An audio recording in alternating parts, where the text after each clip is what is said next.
എന്താണ് രാഷ്ട്രീയം? തെരഞ്ഞെടുപ്പുകളിൽ ജയിക്കുക എന്നത് മാത്രമാണോ അതിന്റെ ലക്ഷ്യം?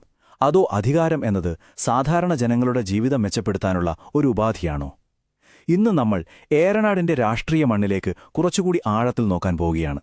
ഇവിടെ നമ്മൾ പരമ്പരാഗത രാഷ്ട്രീയ രീതികളെ ഒന്ന് മാറ്റി നിർത്തി ഡാറ്റയുടെയും വസ്തുതകളുടെയും അടിസ്ഥാനത്തിൽ ഒരു മണ്ഡലത്തെ എങ്ങനെ മനസ്സിലാക്കാം, എങ്ങനെ സേവിക്കാം എന്നു പരിശോധിക്കും. ഇതൊരു വെറും വിശകലനമല്ല, മറിച്ച് മികച്ച ഭരണത്തിനായുള്ള ഒരു രൂപരേഖയാണ്. ഇതാണ് ഏറനാട്, മലപ്പുറം ജില്ലയുടെ ഹൃദയഭാഗം. സ്വന്തമായൊരു രാഷ്ട്രീയ ചരിത്രവും സാമൂഹിക പശ്ചാത്തലവുമുള്ളൊരു നാട്. പക്ഷെ ഒരു നാടിനെ അറിയാൻ അതിന്റെ മാപ്പ് മാത്രം നോക്കിയാൽ പോരല്ലോ. അവിടുത്തെ മണ്ണിന്റെ മണമറിയണം, മനുഷ്യരുടെ ആശങ്കകൾ കേൾക്കണം. യഥാർത്ഥ ജനസേവനം തുടങ്ങുന്നത് അവിടെ നിന്നാണ്, ആ തിരിച്ചറിവിൽ നിന്ന്.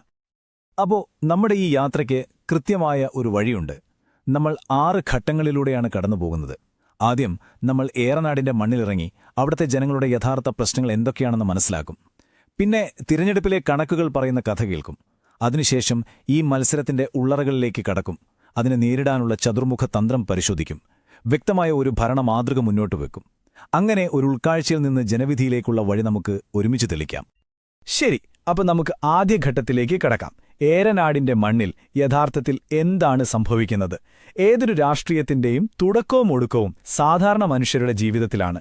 അവരുടെ ദൈനംദിന പ്രശ്നങ്ങളിലും പ്രതീക്ഷകളിലുമാണ് ഓരോ തിരഞ്ഞെടുപ്പിന്റെയും വിധി എഴുതപ്പെടുന്നത്. രാഷ്ട്രീയത്തിന്റെ കാതൽ വലിയ സിദ്ധാന്തങ്ങളല്ല, മറിച്ച് വളരെ ലളിതമായ ചില കാര്യങ്ങളാണ്. വീട്ടിലെ പൈപ്പിൽ വെള്ളമില്ലാത്ത അവസ്ഥ, പൊട്ടിപ്പൊളിഞ്ഞ റോഡിലൂടെയുള്ള യാത്ര, നല്ല വിദ്യാഭ്യാസം കിട്ടിയിട്ടും ഒരു ജോലിയില്ലാത്ത ചെറുപ്പക്കാരുടെ നിരാശ. ഇതൊക്കെയാണ് ജനങ്ങളുടെ മനസ്സിനെ രൂപപ്പെടുത്തുന്നത്. ഇതിനൊരു പരിഹാരം കാണുന്നവരാണ് യഥാർത്ഥ നേതാവ്. നമ്മൾ ഏറനാടിനെ ഒറ്റക്കെട്ടായി കാണുന്നതിൽ ഒരർത്ഥവുമില്ല. കാരണം ഓരോ പഞ്ചായത്തും ഓരോ ലോകമാണ്. ഓരോന്നിനും അതിൻ്റേതായ പ്രശ്നങ്ങളുണ്ട്. നോക്കൂ, അരീക്കോട് പഞ്ചായത്തിലെ പ്രധാന പ്രശ്നം കുടിവെള്ളക്ഷാമമാണെങ്കിൽ ഊറുങ്ങാട്ടിരിയിലെ ആളുകൾക്ക് രാത്രി ഉറങ്ങാൻ പേടിയാണ് വന്യമൃഗങ്ങളെക്കൊണ്ട്. കാവന്നൂരിലെ കുട്ടികൾക്ക് സ്കൂളിൽ പോകാൻ റെയിൽവേ ക്രോസിംഗ് ഒരു പേടി സ്വപ്നമാണ്. ചാലിയാറിലാണെങ്കിൽ കുടിവെള്ള പൈപ്പുകൾ പോലുമില്ല. ഓരോ പ്രശ്നത്തിനും അതിൻ്റേതായ ആഴവും വേദനയുമുണ്ട്. ഇത് വെറും ഡേറ്റയല്ല, ഇത് മനുഷ്യരുടെ ജീവിതമാണ്. ഇനി ഏറനാടിന്റെ സാമൂഹിക ഘടന നോക്കാം. ഏകദേശം 70% മുസ്ലിം, 28% ഹിന്ദു, 2% ക്രിസ്ത്യൻ എന്നിങ്ങനെയാണ്. രാഷ്ട്രീയ വിശകലനങ്ങളിൽ ഈ കണക്കുകൾക്ക് തീർച്ചയായും സ്ഥാനമുണ്ട്. പക്ഷേ നമ്മളൊരു കാര്യം ഓർക്കണം, കുടിവെള്ളത്തിന് മതമില്ല. വന്യമൃഗശല്യം ഒരു സമുദായത്തെ മാത്രം ബാധിക്കുന്നില്ല. മോശം റോഡുകൾ എല്ലാവർക്കും ഒരുപോലെ ബുദ്ധിമുട്ടുണ്ടാക്കുന്നു. ഈ അടിസ്ഥാനപരമായ പ്രശ്നങ്ങൾക്ക് മുന്നിൽ എല്ലാവരും തുല്യരാണ്. വിവരങ്ങളെ അടിസ്ഥാനമാക്കിയുള്ള ഏതൊരു സമീപനവും ഓരോ വ്യക്തിയുടെയും ഓരോ സമൂഹത്തിന്റെയും അന്തസ്സിനെ മാനിക്കണം. അവരെ കേവലം സംഖ്യകളായി കാണരുത്. ഈ പറഞ്ഞ പ്രാദേശിക പ്രശ്നങ്ങൾക്ക് പുറമെ എല്ലാവരെയും ഒരുപോലെ ബാധിക്കുന്ന ചില സാമ്പത്തിക സമ്മർദ്ദങ്ങളുണ്ട്. 5% മുകളിലുള്ള വിലക്കയറ്റം ഓരോ വീടിന്റെയും ബഡ്ജറ്റിനെ താളം തെറ്റിക്കുന്നു. ഗൾഫിൽ നിന്ന് പ്രതീക്ഷയേറ്റ് മടങ്ങിവരേണ്ടി വന്ന പ്രവാസികളുടെ കാര്യം അതിലും കഷ്ടമാണ്. പെൻഷനും റേഷനും വൈകുമ്പോൾ സർക്കാരിലുള്ള വിശ്വാസം കുറയുന്നു. കൂടെ കാലവർഷവും വിപണിയും ചതിക്കുമ്പോൾ കർഷകരും പ്രതിസന്ധിയിലാവുന്നു. ഈ സാമ്പത്തിക അരക്ഷിതാവസ്ഥയാണ് പലപ്പോഴും രാഷ്ട്രീയ മാറ്റങ്ങൾക്ക് വിത്തുപാകുന്നത്. ശരി, ഇത്രയും നേരം നമ്മൾ ജനങ്ങളുടെ വികാരങ്ങളെക്കുറിച്ചാണ് സംസാരിച്ചത്. ഇനി നമുക്ക് വസ്തുതകളിലേക്ക്, കണക്കുകളിലേക്ക് വരാം. കാരണം ഓരോ വോട്ടും ഒരു അഭിപ്രായമാണ്. ആയിരക്കണക്കിന് വോട്ടുകൾ ഒന്നിക്കുമ്പോൾ അത് മണ്ഡലത്തിന്റെ രാഷ്ട്രീയ മനസ്സ് നമുക്ക് മുന്നിൽ തുറന്നുവെക്കും. ഈ കണക്കുകൾക്ക് ഒരുപാട് കാര്യങ്ങൾ പറയാനുണ്ട്. 2021 തിരഞ്ഞെടുപ്പ് ഫലം നോക്കൂ. കഥ വളരെ വ്യക്തമാണ്. UDFന് 54.5% വോട്ട്. ഇതൊരു ചെറിയ ഭൂരിപക്ഷമല്ല, വളരെ വ്യക്തമായ ആധിപത്യമാണ്. LDF 38.8% വോട്ടുകളുമായി ശക്തമായ പ്രതിപക്ഷമായി അവിടെയുണ്ട്. BJPക്ക് 4.7% വോട്ടുകളുണ്ട്. അത് തെരഞ്ഞെടുപ്പ് ഫലത്തെ നേരിട്ട് സ്വാധീനിക്കാൻ മാത്രം വലുതല്ലെങ്കിലും ആ സാന്നിധ്യം രാഷ്ട്രീയ സമവാക്യങ്ങളിൽ ഒരു ഘടകമാണ്.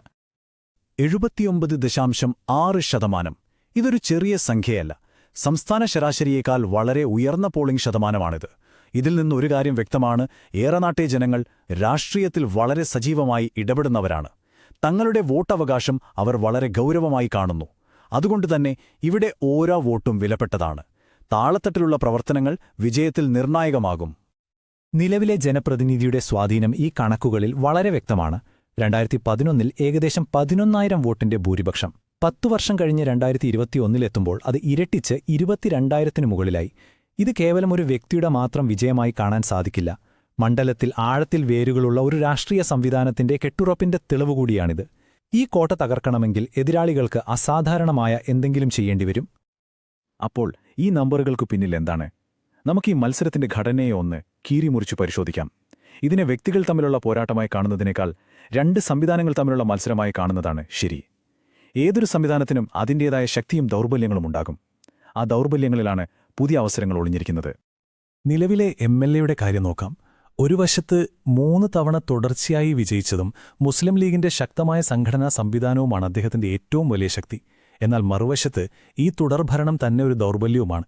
സ്വാഭാവികമായും ഒരു ഭരണവിരുദ്ധ വികാരം ഉണ്ടാകാം. പുതിയ തലമുറയിലെ വോട്ടർമാർ ഒരു മാറ്റം ആഗ്രഹിച്ചേക്കാം. ജനങ്ങളുടെ സാമ്പത്തിക പ്രശ്നങ്ങൾ ഉയർത്തിക്കാട്ടി ഒരു ബദൽ രാഷ്ട്രീയം അവതരിപ്പിക്കാനുള്ള അവസരം എതിരാളികൾക്കുണ്ട്. അതേസമയം ബിജെപിയുടെ സാന്നിധ്യം ഹൈന്ദവ വോട്ടുകളിൽ വിള്ളലുണ്ടാക്കുമോ എന്ന ഭീഷണിയും നിലനിൽക്കുന്നു. അതുകൊണ്ട് തന്നെ ഇവിടെ യഥാർത്ഥ വെല്ലുവിളി ഒരു വ്യക്തിയെ തോൽപ്പിക്കുക എന്നതല്ല, മറിച്ച് നിലവിലുള്ളതിനേക്കാൾ മികച്ച, ജനങ്ങൾക്ക് കൂടുതൽ വേഗത്തിൽ പരിഹാരം നൽകുന്ന ഒരു പുതിയ ഭരണ സംവിധാനം മുന്നോട്ട് വയ്ക്കുക എന്നതാണ്. വിമർശിക്കാൻ എളുപ്പമാണ്, ഒരു ബദൽ മാർഗം കാണിച്ചു കൊടുക്കുന്നതാണ് പ്രധാനം. അപ്പോൾ ഇങ്ങനൊരു സാഹചര്യത്തെ എങ്ങനെയാണ് തന്ത്രപരമായി നേരിടുക? അതിനൊരു വ്യക്തമായ ചട്ടക്കൂട് ആവശ്യമാണ്. അതാണ് ചതുർമുഖ സിദ്ധാന്തം. ആക്രമണം, സ്ഥിരത, നവീകരണം, സംരക്ഷണം, ഇങ്ങനെ 4 മുഖങ്ങളുള്ളൊരു സമഗ്രമായ സമീപനം. ഈ 4 മുഖങ്ങൾ ഏറനാട്ടിൽ എങ്ങനെ ഉപയോഗിക്കാം എന്ന് നോക്കാം. ഒന്നാമതായി ശിവന്റെ രൂപം, അതായത് ആക്രമണം. ഭരണരംഗത്തെ വീഴ്ചകളെ, വിലക്കയറ്റത്തെ, തൊഴിലില്ലായ്മയെ ശക്തമായി ചോദ്യം ചെയ്യുക. രണ്ടാമതായി വിഷ്ണുവിന്റെ രൂപം, സ്ഥിരത. സാമൂഹിക സൗഹാർദ്ദം ഉറപ്പുവരുത്തുമെന്നും വികസനത്തിന് തുടർച്ച നൽകുമെന്നും ജനങ്ങൾക്കുറപ്പു നൽകുക. മൂന്നാമതായി ബ്രഹ്മാവിന്റെ രൂപം, നവീകരണം. അതായത് ഗൾഫിൽ നിന്നും മടങ്ങിവന്നവർക്കായി ഒരു സ്കിൽ ഹബ്ബ് പോലുള്ള പുതിയ ആശയങ്ങൾ മുന്നോട്ട് വെക്കുക. നാലാമതായി ദുർഗയുടെ രൂപം, സംരക്ഷണം. കർഷകരുടെയും സാധാരണക്കാരുടെയും സംരക്ഷകരായി സ്വയം അവതരിപ്പിക്കുക, അവരുടെ ആശങ്കകൾക്ക് കാവലാവുക. ഒരു നല്ല തന്ത്രം കടലാസിലിരുന്നാൽ പോരല്ലോ, അത് പ്രവൃത്തിയിൽ വരണം. അതിനൊരു കർമ്മപദ്ധതി വേണം. അതുകൊണ്ട് ഇനി നമ്മൾ കാണാൻ പോകുന്നത് വെറും വാഗ്ദാനങ്ങളല്ല, മറിച്ച് ഏറനാടിന്റെ പ്രശ്നങ്ങൾക്ക് കൃത്യമായ പരിഹാരങ്ങൾ നൽകുന്ന ഒരു ഭരണരേഖയാണ്. ഭാവി നേടണമെങ്കിൽ ഇന്നത്തെ പ്രശ്നങ്ങൾ നിങ്ങൾ പരിഹരിക്കണം. ജനവിധി നേടുന്നത് സംഭാഷണത്തിലൂടെയല്ല, പ്രവർത്തനത്തിലൂടെയാണ്. ഈ വാക്കുകൾ വളരെ പ്രധാനമാണ്. കാരണം ജനങ്ങൾ നൽകുന്ന അധികാരം അവരുടെ ജീവിതം മെച്ചപ്പെടുത്താൻ ഉപയോഗിക്കുമ്പോഴാണ് അതിന് മൂല്യമുണ്ടാകുന്നത്. പ്രവർത്തനത്തിലൂടെ വിശ്വാസം നേടുന്നിടത്താണ് ഒരു ഭരണാധികാരി വിജയിക്കുന്നത്. ഇത് ഓരോ പൗരന്റെയും അന്തസ്സിനെ മാനിക്കുന്ന ഉത്തരവാദിത്തമുള്ള ഭരണനിർവഹണത്തിന്റെ അടിസ്ഥാനം കൂടിയാണ്. ഈ ഭരണരേഖയുടെ ഹൃദയത്തിൽ 3 പ്രധാന വാഗ്ദാനങ്ങളാണുള്ളത്. 1. സമ്പൂർണ്ണ കുടിവെള്ള പദ്ധതി. 2027 ഏറനാട്ടെ എല്ലാ വീടുകളിലും പൈപ്പ് വെള്ളം എത്തിക്കുക. അരീക്കോട്ടെയും ചാലിയാറിലെയും അമ്മമാരുടെ കാത്തിരിപ്പിന് അതോടെ അവസാനമാകും. 2. റോഡുകളുടെയും പാലങ്ങളുടെയും നവീകരണം. ഇതിലേറ്റവും പ്രധാനം കാവന്നൂരിലെ റെയിൽവേ മേൽപ്പാലമാണ്. 3. ഒരു നൈപുണ്യ തൊഴിൽ കേന്ദ്രം.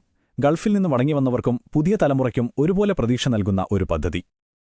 അപ്പോ നമ്മൾ എവിടെ നിന്നാണ് തുടങ്ങിയതെന്ന് ഓർമ്മയുണ്ടല്ലോ. ഏറനാടിന്റെ മണ്ണിൽ നിന്ന് ജനങ്ങളുടെ പ്രശ്നങ്ങൾ കേട്ടു, കണക്കുകൾ പരിശോധിച്ചു, ഒരു തന്ത്രം രൂപപ്പെടുത്തി, ഒടുവിൽ വ്യക്തമായൊരു കർമ്മപദ്ധതിയിലെത്തി നിൽക്കുന്നു. ഇത് ഉൾക്കാഴ്ചയിൽ നിന്ന് ഒരു ജനവിധിയിലേക്കുള്ള യാത്രയുടെ പൂർണ്ണമായ രൂപമാണ്. ഈ ഡേറ്റയും വിശകലനങ്ങളും നമ്മളോട് വളരെ വ്യക്തമായൊരു കഥയാണ് പറയുന്നത്. വിജയത്തിലേക്കുള്ള വഴി കുറുക്കുവഴികളല്ല, അത് ജനങ്ങളുടെ ഏറ്റവും അടിയന്തരമായ ആവശ്യങ്ങൾക്ക് പരിഹാരം കാണുന്നതിലൂടെ പടുത്തുയർത്തുന്ന ഒന്നാണ്. ജനങ്ങളുടെ ക്ഷേമത്തിനൊപ്പം നിൽക്കുന്ന ഒരു നേതൃത്വത്തെയാണ് അവർ ആഗ്രഹിക്കുന്നത്. ഞാനൊരു ചോദ്യം ചോദിച്ച് അവസാനിപ്പിക്കാം. നേതൃത്വമെന്നത് അധികാരം നിലനിർത്താനുള്ള ഒരു കളി മാത്രമാണോ?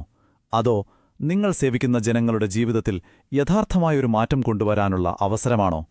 ഈ ചോദ്യത്തിനുള്ള ഓരോ വോട്ടറുടെയും മനസ്സിലെ ഉത്തരമാണ് ഓരോ തിരഞ്ഞെടുപ്പിന്റെയും ഫലം.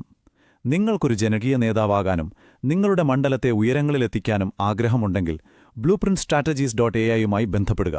ഇമെയിൽ mgr@blueprintstrategies.ai അല്ലെങ്കിൽ ഈ നമ്പറിൽ വിളിക്കുക 070420410602. രാഷ്ട്രീയത്തിനപ്പുറമുള്ള ലക്ഷ്യം.